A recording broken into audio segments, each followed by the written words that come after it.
Hello, welcome. Once again, I'm doing a guest review, and this time I'm going to talk about the movie Eliminators. So, if you see that title, you instantly want to watch that movie, and if you don't want to watch this movie just by hearing the title, what's wrong with you? Why don't you want to see a movie called Eliminator? It's a great title. If I see that great title, I'm gonna see this movie. So, and then you see the poster and say, what can go wrong? What can go wrong? So, let's do it. The movie is from '86. Is directed by Peter Manuyan. I think that's the pronunciation of that last name. If not, I'm sorry. And he's the director for Arena, a movie I reviewed last year, or whenever this review is gonna air. So, and it's a Charles Band production. So, I said it before. Charles Band knows how to get a movie made. So what is the movie about? So we have this evil scientist, Dr. Reeves. He's doing time travel experiments, but at the same time, he got a mandroid. He make a cyborg with a pilot who crashed nearby. His whole laboratory is in Mexico. So a pilot crashed, and he said, "Well, he's kind of alive, so let's do stuff." So, and we get told this backstory later, and it's not shown. So we at first minute of the movie we see the mandroid. So he's sending to ancient Rome to test this time machine. So, and the mandroid comes back with a shield, with a Roman shield, and this experiment is a success. So I'm gonna do my evil plan, and we don't know at this point of the movie what's the evil plan. So he tells his assistant, Dr. Takeda, okay, dismantle the mandroid, erase the memory, and all that. And the doctor says, no, you can't. He's a man. He's still a human being. I said, nah, just erase the memory. So Dr. Takeda takes pity on the mandroid and helps him to escape, but they get caught and they're getting shot, and the poor doctor dies and said, oh, I'm dying, go see Denise Crosby, because she's the one who invented all the mandroid stuff on you, and you're defective, so you need to go to her. No! No!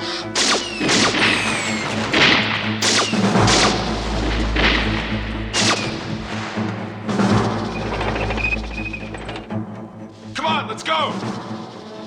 Jakarta!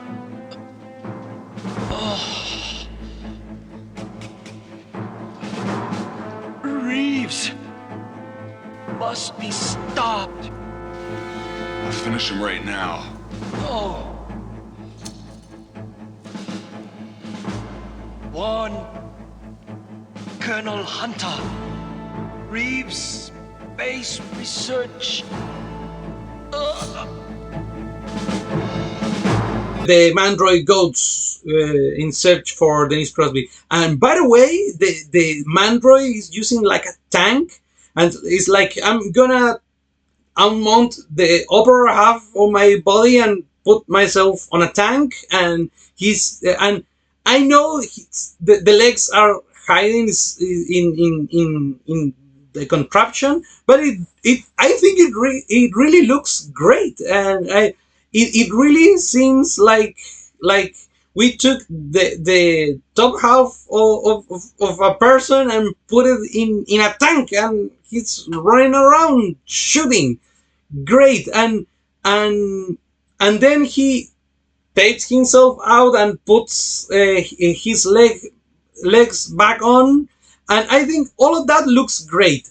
Yeah, I know he's low budget, and maybe with CGI and with a ton of budget you can do it more realistically and in one shot and all that.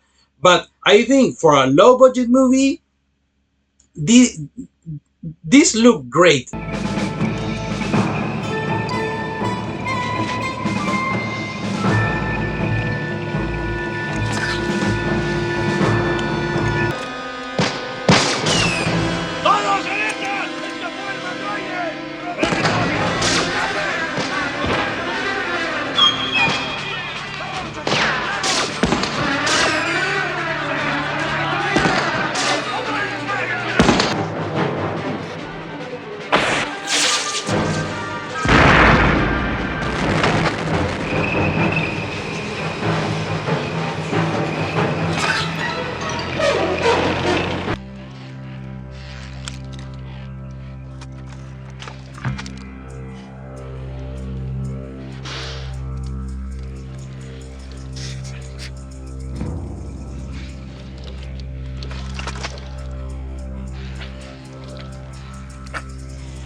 I mean, probably there is a lot of credit on the director too, but Charles Band knows how to make a movie, and probably he was on top of things, saying, "Okay, that thing needs to look realistically," because something like that is the thing that sells the movie, than tell you think, "Oh, this movie is great," instead of, "Nah, that looks awful." And because if it look great, and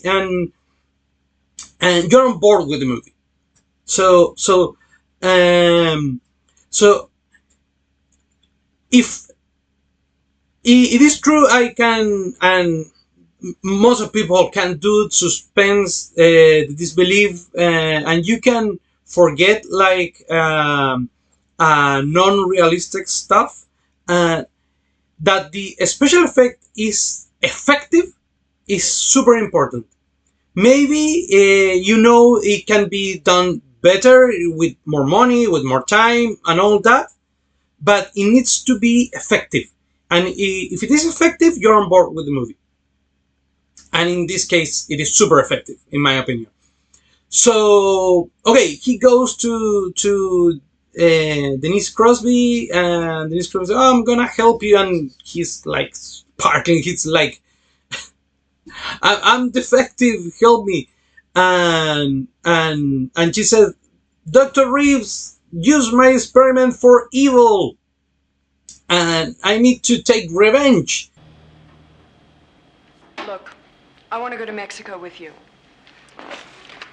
No. You don't understand. Reeves has taken my life's work. I've got to find out what he's doing with it.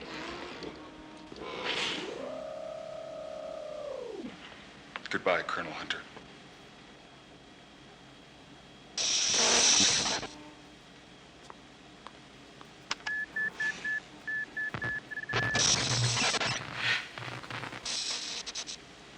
You need a full-time mechanic, my friend. All right. It's your life. And said, "Wait, but Dr. Reeves supposed to be dead." And said, "No, he found a way to keep himself alive." So it's like implied, like Dr. Reeves is like found the cure for death, something like that. And I think that's come to play later.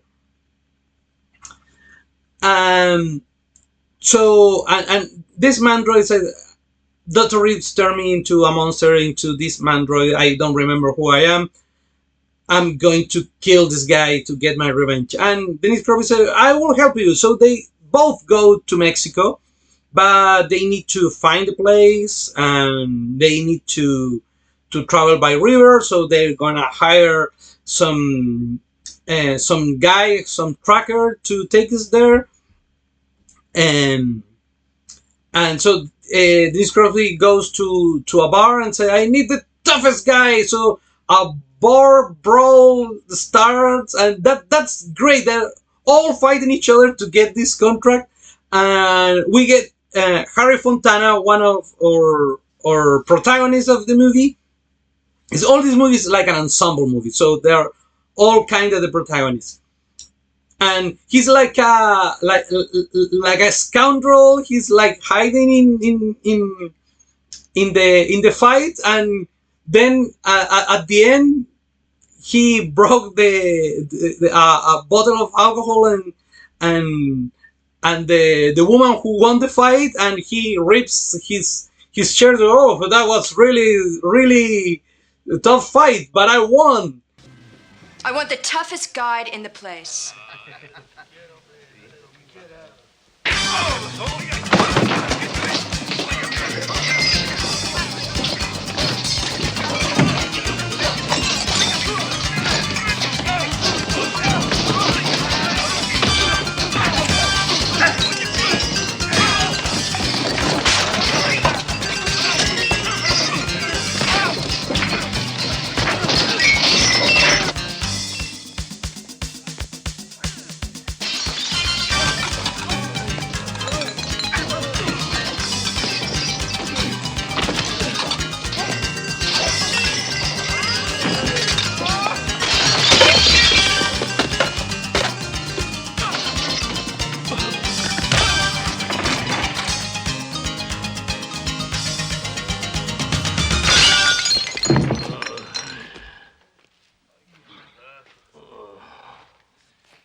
Harry Fontana,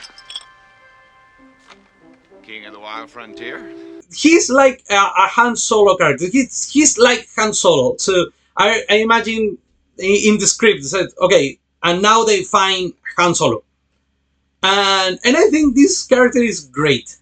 Yeah, I'm a sucker for Han Solo, and if I see a character like Han Solo, I say that's my guy. So they are going to the boat, and they are in the boat, and all the other guys in the bar say, "We are not gonna let this you do this to us, Harry Fontana, to the boats!" And we have like a boat chase, and it's completely unnecessary for the movie because they're not working for Dr. Reeves. They're just random people, but so we don't need this scene to make sense to the story, but it's so good to have this scene because that scene is great. It's action packed. We have explosion. And also we have like the scene informing us to the character or Fontana. We know about more about his personality. So all of this works great. So great. This movie is great.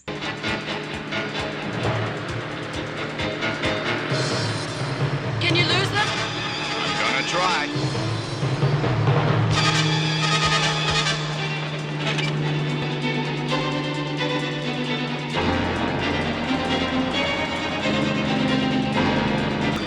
I saw this in a movie once.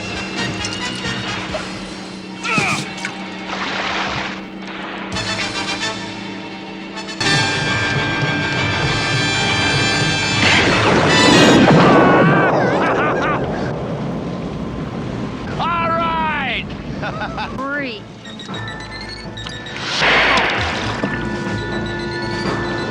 Fitty, look! What the hell?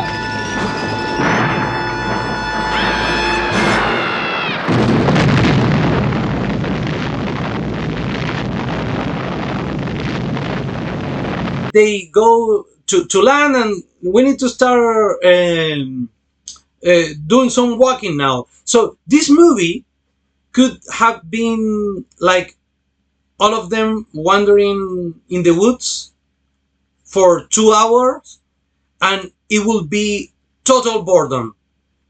It could have been that, but it isn't. It's super fun. So they're in the woods. They find a ninja. A ninja. Where is the ninja there? And it happens this ninja is the son of Dr. Takeda, and he's also here for revenge. So we have a team. And also Denise Crosby has a little droid, because we're told Denise Crosby is an expert on machines. She made all the technology for the Mandroid. So she made this little droid, and it's a cute little droid. Is R2D2. Is small. Is cute. He talks with sounds, and it hang out in the shoulder of the Mandroid, like hey, you're my friend, Mandroid. Great. That's great. It's a great robot. I would love to have a prop of that, because I think it's cool. So we have this team, and they're all out to get Dr. Reeves. That way. Just under a kilometer.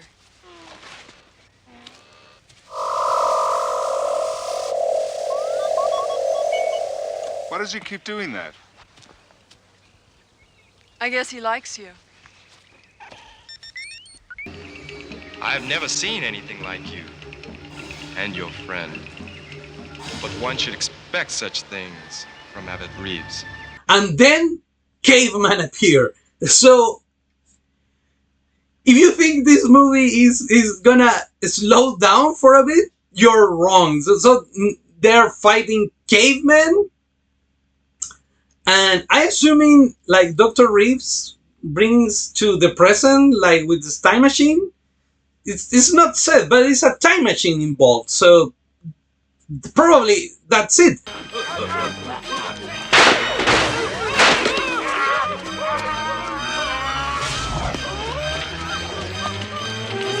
No, this way.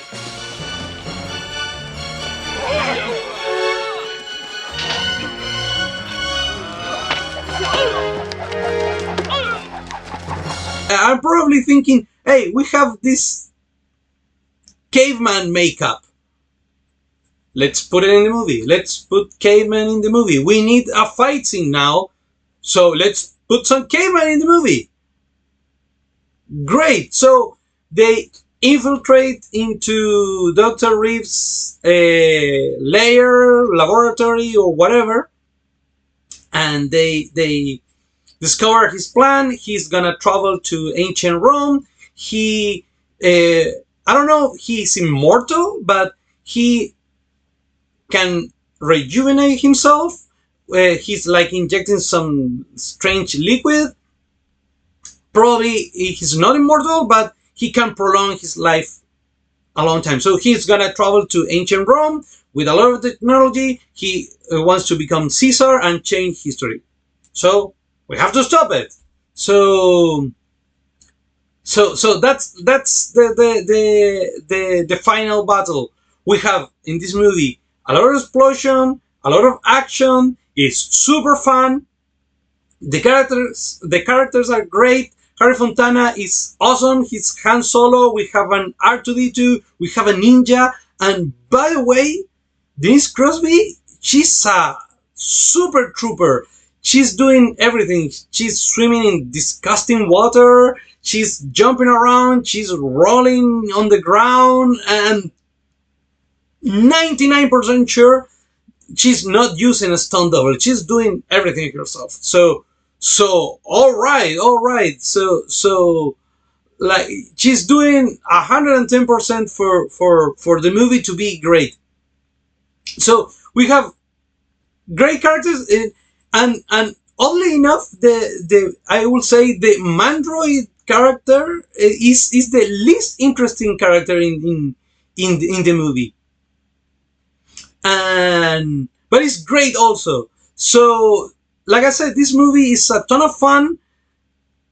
Charles Band knows how to make a movie done in the proper way, and and and this movie is super fun. I wasn't expecting to be this fun. So that's it. We have great special effects, and the movie ended with a kick-ass song through the credits. So I'm watching all the credits vibing with that song. So that's it. Go watch Eliminators. It's great. So like and the video and share it with everyone, with everyone. Send it to your grandma. Hey grandma, this is some dude talking about Eliminators. Watch the video. Go tell that to your grandma. Okay, I'm rambling. Bye.